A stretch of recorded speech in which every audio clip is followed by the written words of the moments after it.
না ইয়া লোকের কাছে আর লোন আদায় করে খেতে পারা যাবে না, যা দেখতে পাচ্ছি আমি। সব লোক চালাক হয়ে গেছে তো। বাপ রে বাড়ি কত বড় করেছে, লোনের টাকা দেওয়ার দিকে না বাপ। ইয়া দরজা, বাপ রে বাপ, দরজাও তো প্রচুর বড় মনে হয়েছে। স্যার আমি ব্লাউজ লোন ডিপার্টমেন্ট থেকে এসেছি। হাট বানা, লোন টোন লাগবে না। আবে লোন তোকে দিতে আসেনি, আবে তুই লোনের পয়সা নিয়ে রেখেছিস, সেই লোনের পয়সাটা দে। ও পয়সা নাই তো কি করে দেবো? লোকের কাছ থেকে মাইরা ধরে এনে দেবো নাকি? তো লিয়েছিলে কেন? ও তখন পয়সা ছিল না।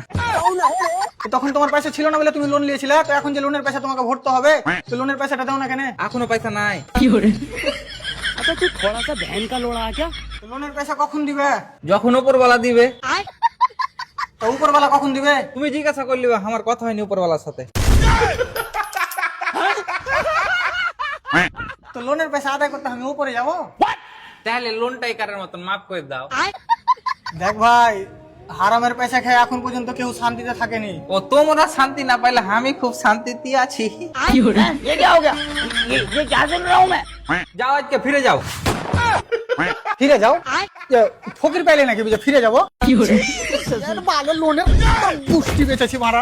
না ইয়ার লোন আদায় করে খাওয়া যাবে না। আব্বাকে বলবো একটা ভালো ঠিকাদার ধরতে, ওর কাছে গাড়ি চলে যাবো। তোর ভালো রায় কাজ।